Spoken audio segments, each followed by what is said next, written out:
A e di se kush jam unë? Unë dhurova $4 milion për këtë ndërtesë. Do ta tërheq matrikulën tuaj para se të përfundoni turneun. Kjo është e drejta juaj. Por ju prap nuk do të kaloni në për këtë korridor. Ajo nuk duhej të ishte gjallë. Kështu menduan burrat në suvën e zezë kur kaluan pranë spitalit atë mëngjes. Por ata gabuan. Dhe gaboi edhe miliarderi që sapo kishte marrë vendimin më të keq të jetës së tij. Në repartin e terapive intensive kohët nuk flinin. Monitorët binin me ritme të qëndrueshme. Ajri mbante erën e antiseptikut dhe të dëshpërimit të qetë. Infermierët lëviznin shpejt dhe thonin pak, sepse në këtë repart, 1 sekond e humbur ishte një jetë e vjedhur. Nada Oaj kishte punuar në këtë kat për 6 vjet. Në moshën 31 vjeç, ajo ishte ajo që infermierët më të rinj e thërrisnin kur një vend kolapsonte, kur një familje thyej në korridor, kur një pacient kodohej në orën 3 të mëngjesit dhe askush tjetër nuk dinte çfarë të bënte. Ajo ishte qetësia që i mbante të gjitha së bashku. Ishte gjithashtu 7 muaj 7 zënë. Këmbët i dhembin. Shpina e poshtme i rrite me një dhimbje të mprehtë që fillonte rreth orës së 4 të çdo turne 12 orësh. Por ajo nuk e përmendi kurrë. Thjesht e fërkori barkun një herë midis dhomave, mori një frymë të ngadaltë dhe vazhdoi të lëvizte. Asnjë nga kolegët e saj nuk dinte shumë për jetën e saj jashtë spitalit. Ajo nuk fliste për vendin ku kishte rritur. Nuk përmendte familjen. Kur njerëzit pyetnin, ajo buzëqeshte dhe ndryshonte temën. Askush nuk e dinte. Askush nuk duhej ta dinte. Askush nuk e dinte se infermierja e qetë që rregullonte linjën IV në dhomën 6 ishte motra adoptiv e Devlin Crossit. Prit, jo ai emër. Emri i tij ishte Kimro. Dhe Kao nuk punonte në spitale. Kimro nuk merrte pjesë në galat ose shfaqej në listat e Forbes. Ai lëvizte nëpër qytet si një rrymë në ujë të qetë, i padukshëm deri në momentin që vendoste të shkatëronte diçka. Ai ishte burri më i friksuar në botën në terene kriminale të veriut perëndimor të paqësorit. Organizata e tij nuk kishte emër zyrtar. Fytyra e tij nuk shfaqej në asnjë bazë të dhënash policore. Ai e kishte mbajtur atë botë krejtësisht larg nadës për vite. Jo sepse i kishte turp, por sepse ajo i kishte kërkuar. Më lër të jem normale, i kishte thënë dikur kur ishin adoleshent. Më lër të jem thjesht një person. Ai e kishte nderuar gjithmonë këtë. Por paqja, siç rezulton, ka armiq. Dyert e 2 fishta në fund të korridorit u përplasën duke u hapur në orën 14:14. Çdo kokë në këtë kat u kthye. Burri që ecte përmes tyre vishte një kostum çeliku gri që kushtonte më shumë se ç'fitonin shumica e infermierëve për 3 muaj. Emri i tij ishte Brice Fontaine. Ai ishte 44 vjeç, themelues i 3 kompanive teknologjike dhe një burr që nuk kishte dëgjuar kurrë fjalën jo pa pasoja. Pas tij, një asistent i nervozosur mbante një leckë të palosur kundër pëllëmbës së tij të majë. Një prerje e vogël. Lloji që merrje nga një gotë e thyrë në një restoran. Lloji që kishte nevojë për një fash, jo për terapia intensive. Brice nuk e dinte këtë. Ose më sakt, Brice nuk i interesonte. Ai skanoi njësin si kur e zotëronte, gjë që në mendjen e tij pothuajse e bënte. Donacioni i tij i fundit kishte financuar krahun e ri kardiak të spitalit. Ai kishte letrën e kornizuar nga bordi për ta vërtetuar këtë. Kam nevojë për një mjek tani. Zëri i tij e preu mbi tingujt e monitorëve. Jo një rezident. Jo një student, një i vërtet. Një mjek i ri i quajtur Trevori nxitoi drejt tij, duart jashtë, zëri i ulët. Ai u përpoq të shpjegonte, ky kat është kujdes kritik. Zotëri, dëmtimi i asistentit tuaj është i vogël. Emergjenca kryesore është 2 kate më poshtë. Brice u kapi pallton e Trevori dhe e shtyu anash. I gjithë kati ndaloi së marri frymë.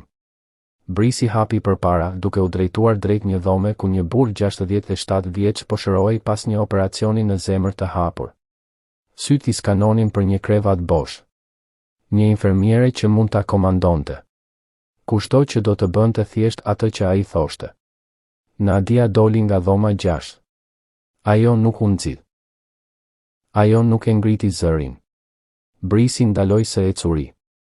No fulat i shtrënguan. Ai e shikoi atë në mënyrën se si njerëzit e fuqishëm ndonjëherë i shikojnë njerëzit për të cilët tashmë kanë vendosur se nuk kanë rëndësi. Sikur të ishte mobilje që misteriozisht kishte filluar të fliste. A e di se kush jam unë? Zëri i tij u ul në diçka më të shëmtuar. Unë dhurova $4 milion për këtë ndërtesë. Do ta tërheq matrikulën tuaj para se të përfundoni turneun. Kjo është e drejta juaj, tha Nadia. Ajo nuk lëvizi. Por ju prap nuk do të kaloni nëpër këtë korridor. Diçka ndryshoi në fytyrën e tij. Zemërimi i kontrolluar u çar dhe diçka më e ftohtë doli. Ai futi dorën në xhepin e palltos dhe nxori një mbajtës kartash lëkure. E hapi dhe e mbajti drejt mjekut të ri që kishte shtypur veten kundër murit. Më shkruaj një numër, tha Brisi. Çfarëdo që duhet për të lëvizur një nga këta pacient në një kat tjetër. Nuk më intereson cilin. Kam nevojë për këtë shtrat. Goja e Trevori u hap. Asgjë nuk doli. Nadia foli në vend të kësaj. Vendoseni atë mënjan. Zëri i saj nuk u dridh asnjëherë. Parat nuk ndryshojnë se cilët pacient janë mjaft të qëndrueshëm për t'u lëvizur. Burri në dhomën 4 ka kryer operacion në zemër të hapur para 11 orësh. Ai nuk mund të zhvendoset për një prerje në dorë. Brisi u kthye ngadalë drejt saj, mbajtësi i kartave ende i hapur. Ju jeni një infermiere, tha ai. Dhe mënyra se si e tha i bëri fjalët të tingëllonin si një fyerje. Ju nuk merrni ato vendime në këtë kat. Unë i marr. Për një moment, askush nuk mori frym. Pastaj Brisi nisi me zë të lartë dhe të shëmtuar dhe të pandërprer. E quajti të paaftë. Tha se uniformat e saj dukeshin sikur vinin nga një dyqan me rroba të vjetra. Fliti për arsimimin e saj, pagën e saj, vendin e saj. Tha gjëra që i bën infermierët e rinj në stacion të shikonin dyshemen me turp. Nadia përthithi çdo fjalë pa u tundur. Ajo u kthye drejt telefonit në mur për të thirrur sigurimin. Kjo ishte kur Brisi e goditi. Tingulli i tij ishte i gabuar. Shumë i mbret për një spital. Shumë i lartë. Ai e çau qetësinë e repartit të terapive intensive si diçka që thyej dhe nuk duhej të thyej. Pëllëmba e tij u lidh me anën e fytyrës së saj me forcë të plotë. Koka e saj u këput anash. Dërasa e shënimeve në dorën e saj ra dhe u përplas në dy sheme. Ajo u tund prapa, një suk duke kapur buzën e banakës së stacionit të infermierëve dhe duart e saj fluturuan instinktivisht drejt barkut të saj. Të dyja u përfunduan rreth kthesës së tij, duke e mbrojtur atë. Ajo nuk ra, por syt i mbyllën për një sekond, dhe ajo sekond tha gjithçka. Kati ishte i heshtur. Jo i qetë, i heshtur, lloji që vjen pas diçkaje të pakthyeshme. Një infermiere e re e quajtur Priya qëndronte e ngrirë në stacionin e saj. Të dyja duart e shtypura kundër gojës së saj. Roja e sigurisë pranë ashensorit kishte dorën në radion e tij, por nuk kishte lëvizur. Askush nuk kishte lëvizur. Ishte sikur oksigjeni ishte thithur nga ndërtesa. Brisi drejtoi mëngët e xhaketës së tij. Ndoshta tani e kuptoni si funksionon kjo, tha ai. Poshtë korridorit pranë daljes së shkallëve, një burr i gjatë me një pallto të zezë qëndronte me duart në xhepa. Ai nuk kishte lëvizur që kur u hapën dyert. Ai kishte parë të gjithë këtë. Shtytjen, kërcënimet, shuplakën, mënyrën se si duart e Nadës shkuan në stomakun e saj. Ai kishte një tatuazh të vogël në anën e majtë të qafës. Syri i një ujku gjysmë i hapur duke ndjekur përpara. Ai nuk nxori një armë. Ai nuk ngriti zërin. Ai nxori telefonin e tij, shtypi 4 fjalë dhe i dërgoi ato. Pastaj doli nga dera anësore. Dërholti mbërriti pas 60 sekondash. Ai ishte kryemjeku. 62 vjeç, Flok Argjendi, një reputacion për të qëndruar i qetë në situata katastrofike. Ai hyri, inspektoi skenën. Nadia, ende duke u mbështetur në banak, Brisi duke qëndruar me krahët të kryqëzuar dhe mori vendimin e tij në më pak se 3 sekonda. Ai zgjodhi gabim. Zoti Fonten. Dërholti lëvizi drejt Brisit me dorën e shtrirë, zëri i qetë. Unë jam shumë i keq për këtë. Le t'ju kujdesemi menjëherë. Nadia e ndoqi me shikim. Ai nuk e shikoi atë. Asnjëherë. Brisi rrotulloi supet. Infermierja juaj ishte agresive dhe pengonte kujdesin ndaj pacientëve. Unë u mbrova veten. Dyrholti tundi kokën sikur po dëgjonte një raport të arsyeshëm të motit. Ai nuk kontrolloi kamerat. Ai nuk pyeti dëshmitarët. Ai nuk shikoi shenjën e kuqe që po përhapej nëpër fytyrën e gruas shtatzën 10 metra larg. Ai u kthye drejt Nadës dhe zëri i tij u bë i shesh. Do të më duhet t'ju liroj. Me efekt menjëherë. Ju lutemi dorëzoni matrikulën tuaj dhe zbrazni dolarin tuaj. Goditja e tronditjes e goditi diku pas sternumit, jo fjalët.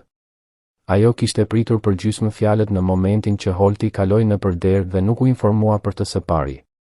Ishin dëshmitarët, infermierët dhe mjekët dhe rojet e sigurisë që kishin parë Brice Fontaine duke i dhënë një shuplak në fytyrë një gruaje shtatzën dhe tani po shikonin këpucët e tyre. 2 roje sigurie e nxjerrën jashtë, jo ashpër por me vendosmëri, sikur të kishin qenë të urdhëruar ta bënin këtë të duket zyrtare. Ajo dorëzoi matrikulën e saj, bosi dollarin e saj në një qese letre, eci poshtë korridorit kryesor të gjatë pranë pacientëve për të cilët kishte kujdesuar, pranë dhomës së pushimit ku kishte ngrënë qindra drekë, pranë dhomës ku kishte mbajtur dorën e një burri ndërsa ai vdiste sepse asnjë familje nuk kishte ardhur. Dyert e para u hapën. Ajri i ftohtë e goditi fytyrën. Po binte shi. Ajo qëndroi në trotuarin e lagur dhe nxori telefonin e saj. Tashmë kishte një email nga një firmë avokatësh. Brice Fontaine po e padiste për shqetësim emocional dhe ndërhyrje profesionale. Ajo e lexoi atë 2 herë. Pastaj filloi të ecte. Të nesërmen në mëngjes, karta e saj u refuzua në dyqanin e ushqimeve. Llogaritë e saj ishin të ngrirë. Ekipi ligjor i Brisit kishte lëvizur shpejt. Kur arriti në shtëpi, një njoftim për dëbim ishte ngjitur në derën e saj. Ajo ul në banesën e errët dhe i vuri të dyja duart në bark dhe frymëmori ngadalë derisa dridhja ndaloi. Ajo kishte lënë jetën e saj të vjetër sepse donte diçka të pastër, diçka të fituar, diçka që ishte vetëm e saj. Ajo e kishte ndërtuar atë për 6 vjet, turn pas turni, pacient pas pacientësh. Tani ajo ishte zhdukur në një pasdite të vetme. Ajo e mbajti atë realitet për një kohë të gjatë. Pastaj ajo u ngrit.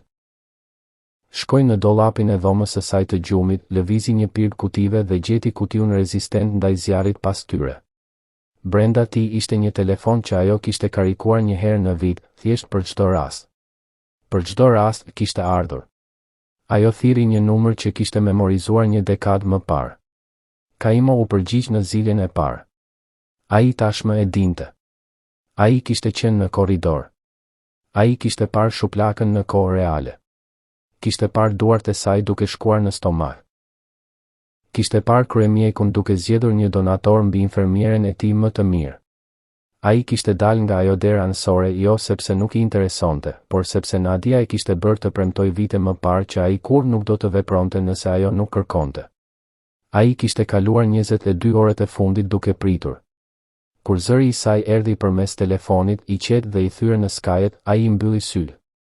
Kam nevojë për ndihmë, tha ajo. Kjo ishte e gjitha. Nuk ke nevojë të thuash asgjë tjetër, tha Kai. Zëri I tij ishte më I qetë që kishte qenë ndonjëherë. Shko të flesh. Unë do ta trajtoj. Ai e vendosi telefonin në tryezën prej xhamit të zyrës së tij në penthouse, shikoi dritat e qytetit poshtë dhe bëri 4 thirrje.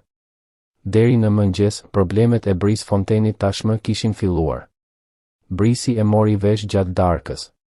Ai ishte në klubin e tij privat, Darkol. Karrige lëkure, lloji I vendit që nuk kishte çmime në menu. Ai kishte porositur 2 shishe të diçkaje tepër të shtrenjtë për të festuar faktin se një infermiere shtatzën ishte përcjell jashtë ndërtesës ku atij I duhej I kërkojë falje. Kur ai vendosi kartën e tij në tabak, kamarieri u kthye 2 minuta më vonë me pamjen e dikujt që dëshironte të punonte fjalë për fjalë kudo tjetër. U refuzua.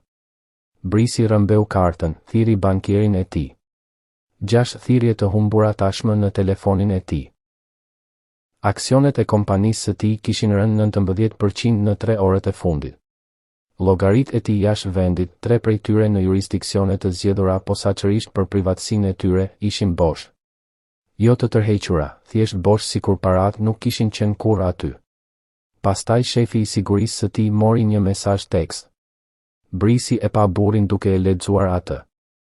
E pa ngjyrën duke ikur nga fytyra e tij. E pa atë duke vënë telefonin në xhep, duke u ngritur dhe duke dalë nga klubi pa thënë asnjë fjalë. Brisi u ul vetëm në një tavolinë me 2 shishe verë të paprekura dhe asnjë mënyrë për t'i paguar ato. Ai e kaloi natën duke u përpjekur të punsonte njerëz për ta rregulluar këtë. Ai kishte emra të rrezikshëm, burra që kishin bërë situata të papërshtatshme të zhdukeshin për njerëz të rëndësishëm.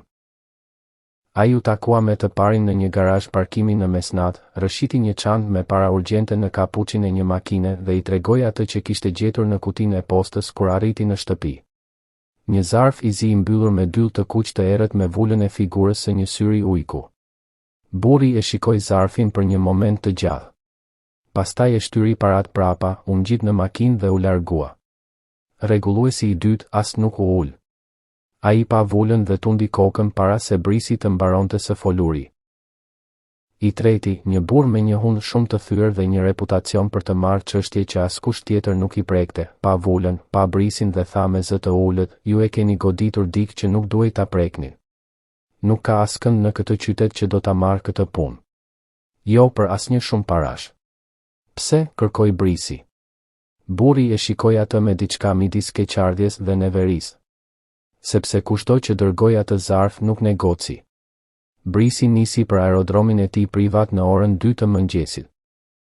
Ai kishte një avion privat. Kishte para në dorë. Kishte një plan. Dil jashtë vendit, shko diku pa ekstradim, rindërto prej aty. Ai ishte 50 metra larg shkallëve kur dritat e fenerëve e goditën. 3 syve të zinj u shfaqen nga skajet e errëta të pistës sikur kishin qenë të parkuar aty për orë, çfarë që ishin. 6 burra dolën jashtë. Asnjë armë e dukshme, asnjë zë i ngritur.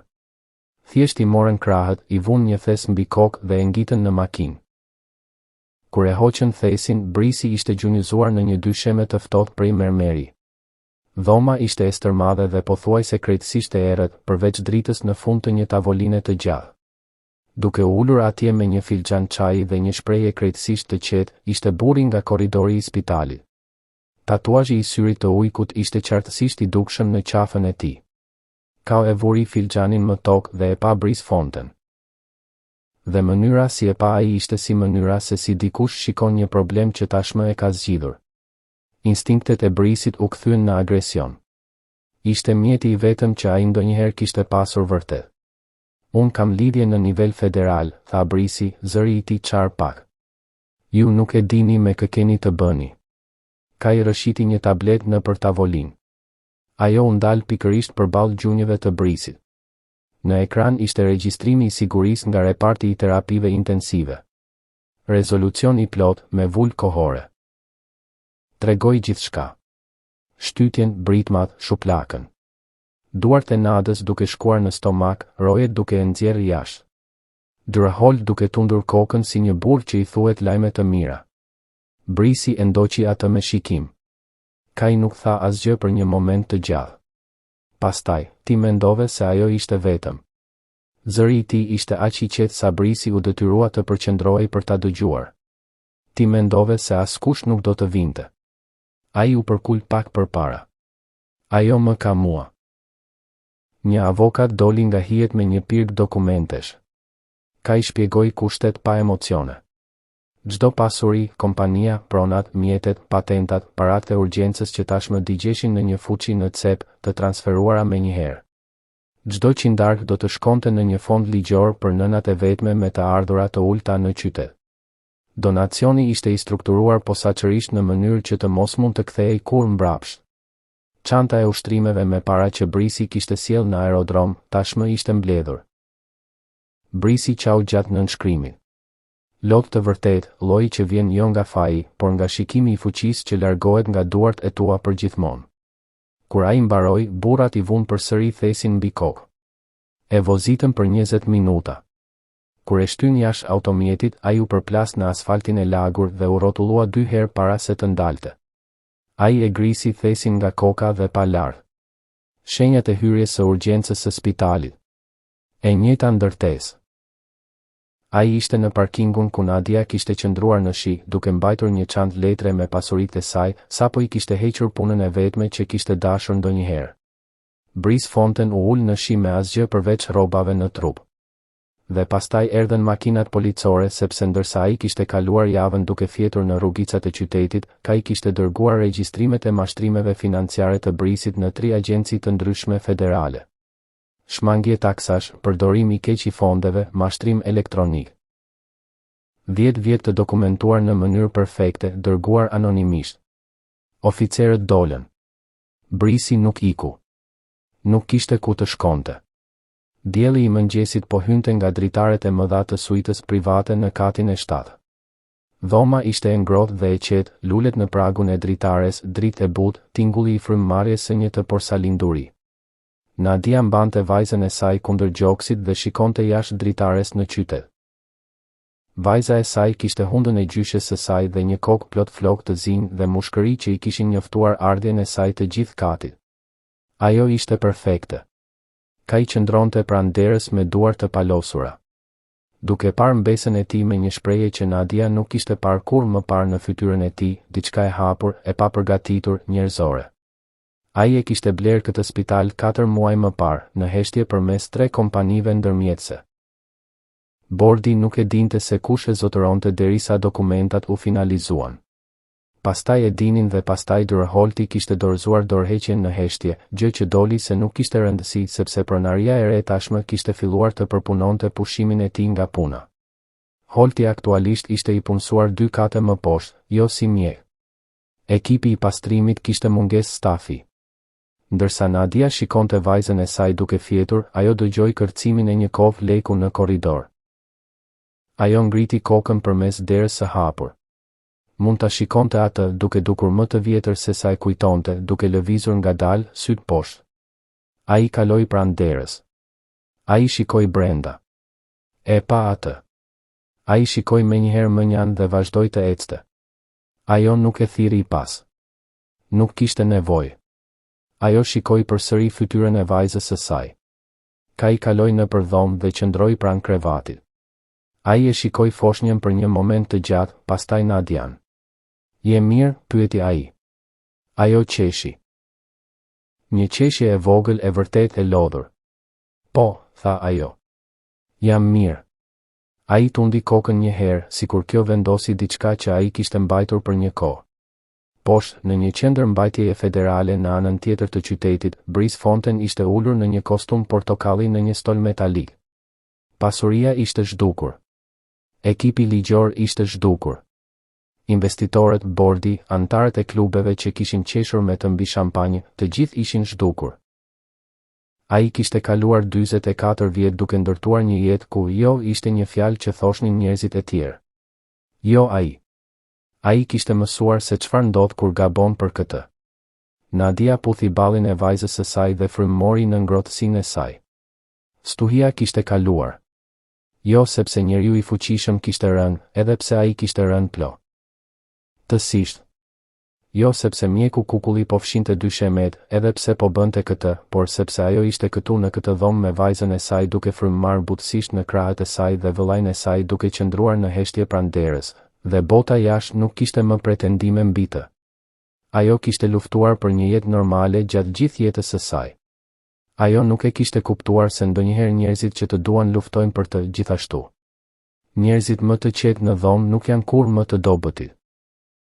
Ata janë thjesht ata që nuk kanë vendosur të lëvizin ende. Dhe kështu Brice Fontaine e kaloi natën në atë stol metalik, duke e ditur se çdo pasuri, çdo lidhje, çdo kredencial që kishte pasur, kishte zhdukur. Ai u kujtua tingullin e shuplakës në atë korridor të spitalit, tingullin që ishte fillimi i fundit të tij. Ai u kujtua pamjen e duarve të saj që u përfunduan rreth barkut. Pamjen e sytëve të mbyllur të saj për atë sekondë. Ai u kujtua fjalët e saj. Paratë nuk ndryshojnë se cilët pacient janë mjaft të qëndrueshëm për t'u lëvizur. Fjalë që i kishte dukur parënd si atë ditë, por tani, në errësirën e qelizës së tij, ato tingëllonin si një ligj i vërtet, i vetmi që kishte mbetur. Dhe ai e kuptoi që ajo, infermierja me kostumin e vjetër dhe pagën e vogël, ishte njeriu më i pasur në atë dhomë të gjithë atë kohë. sepse ajo kishte diçka që paratë e tij nuk mund të blinin dhe tani nuk mund të shkatëronin. Dikë që e donte vërtet dhe fuqinë e heshtjes, fuqinë për të pritur dhe për të vepruar vetëm kur koha ishte e duhur. Tani Brisi ishte i vetmi. Pa telefon, pa avokat, pa asnjë të afërm që të thërriste. Dhe në heshtjen e plot, ndërsa zërat e të burgosurve të tjerë jehonin në korridor, ai e kuptoi përfundimisht mësimin që jeta e tij e pasur kur nuk ja kishte dhënë, se vërteta nuk varet nga sa njerëz i dëgjojnë, por nga sa të vërtet janë fjalët që thuhen. Ndërsa Nadia e lëshonte vajzën e saj butësisht në krevat fëmijësh, Kai doli nga dhoma dhe u ndal në korridor. Ai nxori telefonin e tij dhe shikoi mesazhin e fundit nga burri i tij i sigurisë. Brisi ishte transferuar në një qendër mbajtjeje federale me siguri maksimale. Do të përballonte 47 akuza të ndryshme. Do të kalonte pjesën tjetër të jetës së tij në burg. Asgjë më shumë për të bërë. Asgjë më shumë për t'u ndjekur.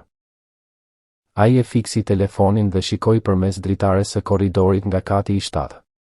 Qyteti ishte një peizazh dritash. Ai kishte kaluar shumë vite duke parë ato dritë si terren, si diçka për të kontrolluar, për të sunduar. Por sot, duke parë të porsalindurën e motrës së tij duke fjetur në shtrat, ai pa ato ndryshe. Ato ishin thjesht dritë në errësirë, secila prej tyre një familje, një jetë, një histori që ai nuk do ta dinë kurrë. Dhe kjo ishte në rregull. Ai u kthye në dhomë. Nadia ishte mbështetur në jastëk, me sytë të mbyllur, duke u përpjekur të mos binte në gjumë. Ai u ul në karrigen pranë derës. A do të kthehesh në punë? Pyeti me zë të ulët. Ajo i hapi sytë. Nuk e di. Mundësisht. Jo këtu, natyrisht. Diku tjetër. Ti mund ta posedosh këtë vend, tha ai. Nëse dëshiron. Ajo tundi kokën, një buzëqeshje e vogël në buzët e saj. Jo. Më pëlqen të fitoj gjërat, jo t'i marr. Ajo shikoi foshnjën e saj. Do të gjej një vend tjetër. Një vend që nuk e di historinë time. Ku mund të jem thjesht nada o ai përsëri. Ai e kuptoi. Kjo ishte ajo që ajo kishte dashur gjithmonë. Normalitet. Një jetë e saj. Ai nuk do ta shkeli atë përsëri. Ai do ta ruante atë nga distanca, pa e ndërhyrë, vetëm duke siguruar që askush nuk do ta prek kurrë më atë që ajo kishte ndërtuar. Ditët pasuese u shpenzuan në heshtje. Nadia u shkarkua nga spitali me foshnjën e saj të shëndetshme. Ajo kaloi javët në apartamentin e saj të ri, një vend i vogël por i ndritshëm në një lagje të qetë të qytetit, i pajisur me çdo gjë që mund të nevojiste. Nuk i tha asgjë Kai, por ai e kishte dërguar gjithçka para se ajo të mbërrinte. Koleksion i vogël rrobash fëmijësh, një krevat fëmijësh i fuqishëm, një karrige lëkundëse për ushqyerje. Gjëra të thjeshta. Gjëra normale. Ajo filloi të aplikonte për vende pune në spitale të tjera. Secili aplikim e kthente përgjigjen po, pa asnjë pyetje pse kishte lënë punën e saj të mëparshme.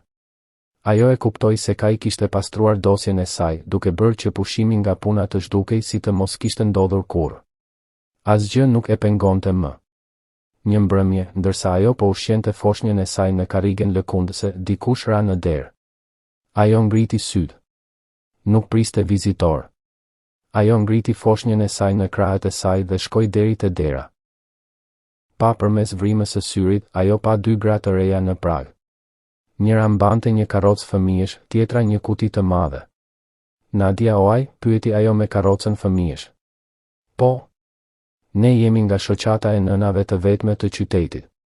Kemi një dorëzim për ju. Ajo hapi derën, e habicur. Gratë hynë brenda dhe vendosën kutinë në tavolinë. Ajo ishte e mbushur me artikuj për fëmijë, pelena, ushqim, lodra, një mbështjellës i butë. Më shumë se ajo mund të kishte nevojë në muaj. Si e dini për mua? Pyeti Nadia. Ne marrim një listë çdo muaj nga fondacioni ynë, tha gruaja e dytë. Ju jeni në listën tonë për mbështetje të vazhdueshme për një vit. Pa pyetje, asnjë kusht. Vetëm ndihmë. Nadia mori vesh se çfarë po ndodhte. Fondacioni. Ai kishte krijuar një fondacion me pasuritë e Brisit dhe tani ajo, siç e kishte thënë ai në atë dhomë të errët, ishte një nga gratë në listën për ndihmë. Pa e ditur as se kush ishte ose nga vinte paraja. Vetëm ndihmë. Ajo i falenderoi gratë dhe i çoi deri në derë. Kur ata u larguan, ajo hapi kutinë dhe preku për mbajtjen e saj. Këto nuk ishin gjëra të shtrenjta ose të papersonale. Ishin gjëra praktike, të dobishme. Gjëra që një nën me të ardhura të ulta do të vlerësonte vërtet.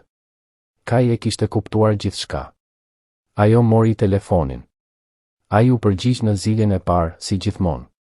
Faleminderit, tha ajo, zëri i saj i mbajtur por i sigurt. Asgjë për të falënderuar, tha ai. Është jote. E fituar. Jo, tha ajo. Faleminderit që e mbajt premtimin.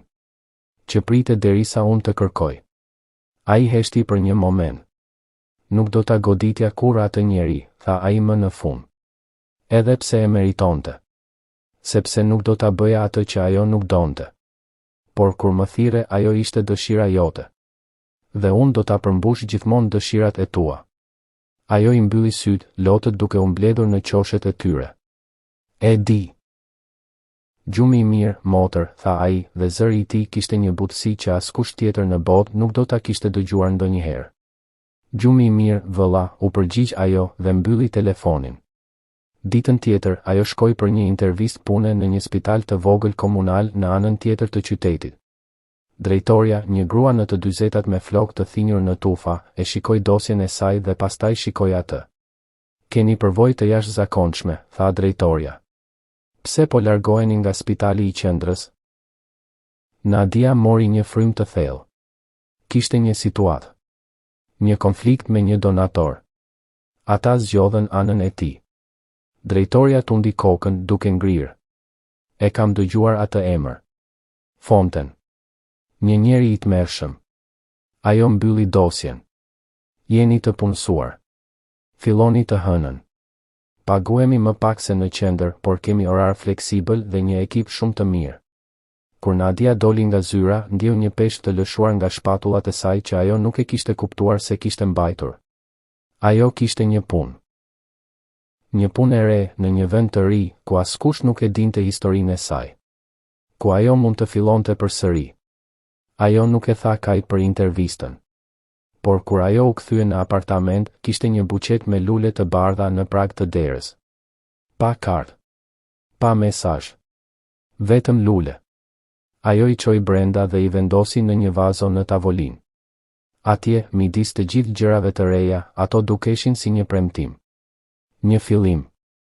Javët kaluan. Foshnja e saj, të cilën ajo e quajti Lira, filloi të rritej dhe të bëhej më e fortë çdo ditë. Nadia filloi punën e re dhe e gjeti veten të përshtatur përsëri në ritmin e një reparti, në qetësinë e punës së saj. Asnjë nuk e pyeti për të kaluarën e saj. Asnjë nuk e shikoi me dyshim. Ajo ishte thjesht Nada, infermierja e re e shkëlqyer. Një mbrëm, ndërsa ajo po kthehej në shtëpi nga një turn i vonë, pa një syve të zi të parkuar pranë hyrjes së saj. Zemra e saj ra. Pastaj dritat e makinës u ndezën dhe fikën një herë dhe ajo e kuptoi. Ishte ai. Ajo u afrua me kujdes, me Lira në një mbajtës në gjoks. Dera e pasme e suvut u hap. Kai ishte ulur brenda. Ai nuk doli. Thjesht lëvizi më njanë dhe ajo ngjiti dhe ul pranë tij duke mbyllur derën. Brenda ishte e qetë dhe e ngrohtë. Si është ajo? Pyeti ai, duke treguar me kokë foshnjën që flinte. Perfekte, tha Nadia duke buzëqeshur. Ajo flej gjatë natës. Unë nuk e besoj. Ai buzëqeshti, një gjë e rrallë. Si ti kur ishe e vogël. Ajo e shikoi atë. Ti kujtohesh? Kujtoj gjithçka rreth teje, tha ai, duke e parë drejt përpara përmes xhamit të përparm. Ai heshti për një moment. Do të largohem për një kohë, tha më në fund. Biznesi. Në Evropë. Disa muaj. Ajo e kuptoi. Rrezik? Jo për mua, tha ai. Por më mirë të jesh larg derisa situata të qetësohet plotësisht. Ajo u prish në këtë. Do të më mungosh. Ai u kthye dhe e shikoi atë. Syri i tij, zakonisht i palvizshëm dhe i vështirë, ishte i butë. Dhe ti mua. Por kjo është e nevojshme. Dhe unë do të jem i sigurt. Premtoj. Ajo i dha dorën dhe ai e kapi. Shtrëngimi I tij ishte I fortë, I sigurt. Kujdesu për veten tënde, tha ajo. Gjithmonë. Ai lëshoi dorën. Do të ketë njerëz që do të kontrollojnë. Paqësisht. Ata nuk do të ndërhyjnë. Thjesht do të sigurohen që je mirë. Ti nuk duhet. Ajo nuk është për të debatyer, tha ai, dhe përsëri ishte Kaimo, burri që vendoste, jo vëllai. Është kushti im për të shkuar. Ajo e pranoi. Mirë. Ai tregoi me kokë drejt foshnjës. Ajo është më e rëndësishmja. Ti dhe ajo. Asgjë tjetër. E di, tha ajo. Faleminderit, Kai. Për gjithçka. Ai tundi kokën, refuzimi I vjetër. Nuk kishte nevojë për falënderime mes tyre. Ai shtyu një buton dhe dera e pasme u hap. Ajo zbriti dhe u kthye për të parë atë për herë të fundit. Ai e ngriti dorën në një përshëndetje të vogël. Pastaj dritat e suvut u ndezën dhe ai u largua në errësirën e natës, duke u shkrirë në trafiku siç bënte gjithmonë. Pa zhurmë. Pa gjurmë. Nadia u ngjit në apartamentin e saj dhe vendosi lirën në krevat fëmijësh. Ajo qëndroti aty për një kohë, duke e parë atë duke fjetur, për të siguruar që frymëmarrja e saj ishte e rregull. Pastaj shkoi në dritare dhe pa jashtë. Qyteti ishte një kopsh dritesh, secila prej tyre një historie, një luftë, një jetë. Dhe ajo tani ishte vetëm një prej tyre. Nuk kishte më armiq. Nuk kishte më frikë. Kishte vetëm këtë dhomë të vogël, foshnjën e saj dhe punën e saj. Gjithçka që kishte dashur. Ditët pasuese kaluan në një ritëm të rehatshëm. Punë, kujdes për fëmijën, gjumë. Ajo nuk pa më asnjë syve të zi. Asnjë shaka e çuditshme. Asnjë prani e padukshme. Por ajo e ndjente sigurinë, një lloj qetësie që nuk kishte pasur kurrë më parë. Ajo e dinte se ai e kishte vënë gjithçka në vend, siç bënte gjithmonë. Dhe tani ajo mund të jetonte pa u shqetësuar. Një ditë të shtunë, ajo mori lirën për një shëtitje në park. Dielli po perëndonte, duke lënë ngjyra portokalli dhe roz në qiell. Ajo ul në një stol dhe vuri lirën në gjy, duke e ushqyer atë me shishe. Një grua e moshuar u ul pranë saj në stolin fqinjë dhe buzëqeshi. Ç'është e bukur që është, tha gruaja. Sa vjeç? 2 muaj, tha Nadia, krenare. Ka sytë e nënës, tha gruaja. Të njëjtin ngjyrë të errët të urtë. Nadia buzëqeshi. Faleminderit. Unë kam 4 fëmijë, vazhdoi gruaja, duke shikuar në distancë. Të gjithë të rritur tani. Por unë mbaj kujtimin e asaj ndjenje. Kur I mbështjell atë në krahët e tu dhe e di që bota mund të vijë me çfarëdo që dëshiron, por kjo është e pavlefshme. Nadia e ndjeu vërtetësinë e atyre fjalëve duke u përhapur në të. Po, tha ajo me zë të ulët. Është e vërtetë. Gruaja u ngrit. Kujdesu për atë të vogël. Dhe për veten tënde. Po, tha Nadia, dhe e pa gruan duke largohesh duke u këputur në hijet e muskut. Ajo mbaroi ushqyerjen dhe e mbajti lirën në shpatull, duke e përleshur pak pas shpinës. Foshnja e lëshoi një erëzim të vogël të kënaqur dhe mbylli sytë. Ndërsa ajo po kthehej në shtëpi, kaloi pranë një ndërtese të lartë me xham. Në reflektimin e saj në xham, ajo pa një grua me një fëmijë në krah, duke ecur me qetësi, me një buzëqeshje të lehtë në buzë. Dhe për një moment, ajo nuk e njohu veten. Dukesh e qetë. E plot. E fort. Ajo nuk ishte më vajza e frikësuar që kishte ikur nga e kaluarja e saj. Ajo nuk ishte më infermierja që e kishte humbur gjithçka për shkak të një njeriu të pamend. Ajo ishte Nada Oaj, nëna e lirës, infermierja e shkëlqyer, motra e Kaimos. Dhe kjo ishte më se e mjaftueshme. Kur arriti në apartament, kishte një letër në prag të derës. Jo një zarf I zi me vull. Vetëm një letër e bardhë e thjeshtë. Ajo e çoi brenda dhe e hapi. Ishte një fletë e bardhë, pa asnjë fjalë. Vetëm një vizatim I thjeshtë, I bërë me laps, një sy I vogël ujku, I hapur plotësisht duke parë përpara. Dhe nëntë, një numër telefoni I shkruar me shkronja të vogla.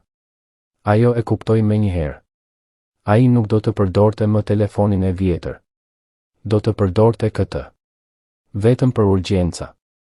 Vetëm nëse kishte nevojë vërtet. Ajo e palosi letrën me kujdes dhe e vendosi në një nga sirtarët e tavolinës së saj në dhomën e gjumit. Nuk do të kishte nevojë për të, ajo e dinte. Por ishte mirë ta kishte aty. Ajo vendosi lirën në krevat fëmijësh dhe filloi të përgatiste darkën. Ndërsa perimet po ziheshin në tenxhere, ajo ndjeu një lloj kënaqësie të thellë, të qetë, që nuk kishte ndjer kur më parë. Ishte kënaqësia e thjeshtësisë, e normalitetit, e jetës së saj. Ditët e ardhshme kaluan në mënyrë të pandërprerë. Ajo filloi të njohë më mirë kolegët e saj në punën e re. Ata ishin të thjeshtë, të sinqertë, të përkushtuar. Asnjë prej tyre nuk dinte për të kaluarën e saj, dhe ajo nuk e ndante më nevojën për ta fshehur atë. Ishte thjesht një pjesë e asaj që ishte, një pjesë që nuk kishte nevojë të fliste për të. Një mbrëmje, pas një turni të vështirë, ajo u kthye në shtëpi dhe gjeti një paketë të vogël në prag të derës. Jo një buqet lulesh. Jo një kuti me lodra. Ishte një libër i vjetër për fëmijë me kopertinë e konsumuar. Ajo e çoi brenda dhe e hapi. Brenda, në faqen e parë, me shkrim të dorës që ajo e njohu menjëherë, ishte shkruar, për lirën. Një histori për kur të rritet. Ishte libri i vetëm që ata kishin pasur kur ishin fëmijë në shtëpinë e kujdestarëve. Libri që ajo i lexonte atij çdo natë për ta ndihmuar të flejë. Libri që ai kishte ruajtur gjithë këto vite. Ajo e mbajti atë në duar duke ndjer peshën e tij, erën e vjetër të letrës. Dhe atëherë, për herë të parë që kur kishte lënë spitalin, ajo qau. Jo për humbjen, jo për dhembjen. Por për të gjitha ato vite kur ai kishte qëndruar larg për të dhënë asaj normalitetin që ajo kishte kërkuar. Për sakrificën e tij të heshtur. Për dashurinë që nuk kërkonte asgjë në këmbim. Ajo e vuri librin në raftin mbi krevatin fëmijësh, pranë foton e vetme që kishte, një foto e vjetër e tyre të dyve që kishin vjet duke qëndruar përballë një shtëpie të vjetër duke buzëqeshur me forcë sikur bota nuk mund t'i prekte kurrë. Dhe tani ajo e kuptoi se bota nuk mund t'i prekte. Sepse kudo që të shkonte, ai do të ishte atje. Jo si hije, jo si kërcënim. Por si kujtim, si premtim, si numri i telefonit në një flet letre. Javët kaluan në muaj. Lira filloi të rritej duke fituar peshë, duke filluar të shikoj botën me kuriozitet. Nadia u bë një pjesë e vendosur e ekipit të saj në punë. Ata filluan t'i besonin, t'i kërkonin këshillën e saj. Ajo ishte përsëri ajo infermierja e qetë dhe e aftë, e cila dinte se çfarë të bënte në çdo situatë. Një ditë, ndërsa ajo po përgatitej për të shkuar në punë, telefonoi telefoni. Numri ishte i panjohur. Ajo u përgjigj me kujdes. Zonja Oaj, tha një zë i panjohur mashkullor. Po. Unë jam avokati i Zotit Fonten. Klienti im dëshiron të bëj një marrëveshje me ju. Zemra e Nadis u përplas. Çfarë lloj marrëveshjeje? Një kërkesë faljeje publike. Dhe një kompensim financiar për dëmin që ju ka shkaktuar. Nadia mbajti frymën. Pse tani? Klienti im ka pasur kohë për të reflektuar mbi veprimet e tij. Ai dëshiron të përmirësoj gabimet e tij. Ajo e dinte se kjo nuk ishte e vërteta. Kjo ishte kaimo. Ai duhej të kishte bërë diçka, të kishte shtypur ndonjë buton që e detyronte brisin të bënte këtë. Ajo ul në një karrige duke pasur ende uniformën e saj në njërën dorë. Ju lutem tregoni klientit tuaj, tha ajo me zë të qartë dhe të qetë, se unë nuk kam nevojë për asnjë falje publike. Dhe nuk kam nevojë për paratë e tij. Ajo që ai më mori, nuk mund ta kthej me para. Ajo që ai më dha, ndryshe, më bëri më të fortë. Kjo është e gjitha. Avokati heshti për një moment. A jeni i sigurt? Plotësisht e sigurt, tha ajo. Dhe ju lutem, mos më telefononi më. Ajo mbylli telefonin dhe e vuri në xhep. Duart i dridheshin pak. Jo nga frika, por nga liria. Nga fuqia e thjesht e të thënës jo. E të refuzimit të ofertës së tij. E të mbajtjes së asaj që kishte fituar, integritetin e saj. Ajo shkoi në punë atë ditë me një ndjenjë të re të qetësisë. Asgjë nuk mund ta prekte më. Asgjë nuk mund të shkërmoqte më atë që kishte ndërtuar. Gjatë pushimit të drekës, ajo u ul me 2 kolege të tjera infermiere. Ata flisnin për jetët e tyre, për familjet e tyre. Njëra prej tyre po ankoi për burrin e saj që nuk e ndihmonte mjaft në shtëpi. Tjetra fliste për vajzën e saj që po luftonte në shkollë. Ti kur nuk flis për jetën tënde jashtë këtu, tha njëra prej tyre, drejtuar drejt Nadis. Çfarë bën në kohën tënde të lirë? Nadia buzëqeshi. Kam një vajzë të vogël. Ajo mban shumicën e kohës sime. Dhe më pëlqen të lexoj. Dhe të ecë në përparë. Ti dukesh si një person që ka kaluar në për shumë gjëra, tha kolegu tjetër, duke e shikuar me vëmendje. Por në një mënyrë të mirë. Si dikush që e di kush është. Këto fjalë e goditën në zemër. Faleminderit, tha ajo me sinqeritet. E përpiqem. Në fund të ditës, ndërsa ajo po largohej, drejtoria e thiri në zyrën e saj. Nadia, a mund të bisedojmë për një moment? Ajo hyri, duke u menduar se çfarë mund të ishte gabim. Por drejtoria buzëqeshte. Unë thjesht doja të tregoja se jemi shumë të kënaqur me punën tënde. Ti je një shtesë e madhe për ekipin ton. Dhe do të doja të ofroja pozicionin e infermierit kryesor të turnit të natës. Paguhet më shumë dhe ka më shumë fleksibilitet me oraret. Mendova se mund të ishte më e mirë për ty me foshnjën.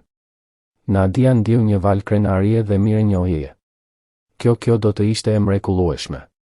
Faleminderit. Nuk ka përse, tha drejtoria. Ti e meriton. Kur ajo doli nga spitali, ndiu një lloj lehtësimi të ri. Tani ajo do të kishte më shumë kontroll mbi jetën e saj. Më shumë kohë me lirën. Më shumë mundësi për të ndërtuar një jetë akoma më të mirë. Atë natë, ndërsa Lira flinte, ajo shkrovi një letër. Jo në email. Jo me tekst. Një letër të vërtet në letër. I drejtuar Kajt. Ajo shkroi për punën e re. Për ofertën nga avokati i Brisit. Për librin e vjetër. Për ndjenjen e lirisë që kishte. Ti më dhe normalitetin që kërkoja, shkroi ajo. Por më në fund e kuptoj se normaliteti nuk do të thotë të jetosh pa historinë tënde. Do të thotë të zgjedhësh se çfarë të bësh me të. Dhe unë zgjedh ta mbaj atë si një pjesë të asaj që jam, jo si një hije që më ndjej. Ti ishe gjithmonë vëllai im. Dhe tani, fal jush, mund të jem më shumë. Unë jam nëna e Lirës. Jam infermierja e shkëlqyer. Jam motra jote. Dhe kjo është më e mjaftueshme. Ajo e vuri letrën në një zarf dhe shkrovi adresën e penthoseit të tij. Ajo nuk e dërgoi menjëherë. Ajo e vendosi në tavolinë pranë fotot. Do ta dërgonte kur të ndihej e gatshme. Muajt e ardhshëm kaluan në një ritëm të rehatshëm. Ajo filloi në pozicionin e ri dhe e gjeti atë të përshtatshëm. Turnet e natës ishin më të qeta dhe i lejonin të kalonte ditët me lirën. Ajo filloi të ndihej si pjesë e komunitetit. Ajo njohu nëna të tjera në park, shkëmbeu numrat e telefonit, madje u ftoi për kafe një herë. Bota e saj nuk ishte më e izoluar. Ishte e vogël, por e plotë. E sigurt. Një mbrëm dimri, ndërsa Bora bie butësisht jashtë dritares së saj, ajo ndiu një tkurrje të çuditshme në stomak. Ajo shtriu dorën dhe e preku barkun, por nuk kishte asgjë atje. Pastaj e kuptoi. Ishte kujtimi i atij ndjesi, kur ajo mbante lirën brenda saj, kur ajo ndjehej e pafuqishme dhe e fortë në të njëjtën kohë. Ajo shkoi në dritare dhe pa Borën duke mbuluar qytetin. Drita e ndriçimit të rrugëve ndriçonte flokët e saj të bardhë, duke i dhënë një shkëlqim të errët. Dhe për një moment, ajo pa reflektimin e saj në xham, një grua në të 30-tat me sytë e urtë dhe buzët e forta, duke qëndruar në dritare, duke parë një botë që nuk mund ta prekte më. Ajo mbylli sytë dhe frymëmori thellë. Erdhën kujtime. Shuplaka në atë korridor. Ndjesia e duarve të saj në stomak.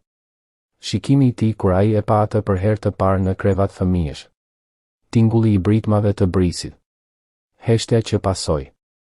Dhe pastaj tingujt e tjerë. Britma e parë e Lirës. Këshilla e infermierëve të rinj.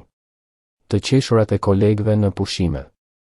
Zëri i drejtores kur i ofroi atë promovim. Jeta ishte bërë me të gjitha këto tinguj. Me të gjitha këto prekje. Dhe tani, ajo mund t'i mbante të gjitha në mendje pa dhimbje. Vetëm me një ndjenjë të thellë mirënjohjeje. Ajo u kthye nga dritarja dhe shkoi te krevati i lirës. Foshnja flinte me buzë të hapura pak, duart e saj të vogla të grumbulluara pranë fytyrës. Ajo e përqafoi fort, duke përqafuar të gjithë trupin e saj të vogël, duke ndjerë nxehtësinë e saj, frymën e saj të shpejtë dhe të lehtë. Ti je ardhmja ime, i përshpëriti ajo. Dhe unë jam e kaluara jote. Dhe ne do të jemi mirë. Foshnja nuk u zgju. Thjesht lëvizi pak në ëndër dhe më pas u qetësua, sikur duke e dëgjuar fjalën e saj dhe duke e pranuar atë si një premtim. Nadia e vuri përsëri në krevat dhe mbuloi. Pastaj shkoi në tavolinë dhe mori letrën që kishte shkruar. Ajo e vuri në zarf, e vulosi dhe e vuri në çantën e saj për ta dërguar të nesërmen. Kur shkoi të fjeti atë natë, ajo nuk e pa më atë korridor të spitalit. Nuk e pa më atë shuplak. Nuk e pa më atë pamjen e brisit të ulur në borë. Ajo pa vetëm këtë dhomë, foshnjën e saj dhe dritën e zbeth të borës që vazhdonte të binte, duke mbuluar gjithçka në një paqe të bardhë, të pastër, duke i dhënë një fillim të ri çdo gjëje. Dhe e fundit, më e thellë, ajo e kuptoi se normaliteti që ajo kishte kërkuar gjithmonë nuk ishte një vend. Ishte një zgjedhje. Dhe ajo kishte zgjedhur. Kishte zgjedhur të falte, jo për të, por për veten e saj. Kishte zgjedhur të harronte, jo të kujtonte. Kishte zgjedhur të jetonte, jo vetëm të mbijetonte. Dhe në atë zgjedhje, ajo kishte gjetur jo vetëm normalitetin që kishte kërkuar, por edhe një lloj shpirtërimi që nuk e kishte ditur se kishte nevojë. Një lloj force që vinte jo nga ndjekja e dikujt, por nga mbështetja e vetvetes. Kur mbylli syt për të fjetur, erdhi pa ankth. Pa frikë. Vetëm me një ndjenjë të plotësimit të qetë, të thellë, që mbushi çdo pjesë të saj dhe e bëri të ndiej, për herë të parë në jetën e saj, plotësisht e lirë. Dhe kështu, stuhia kaloi përfundimisht.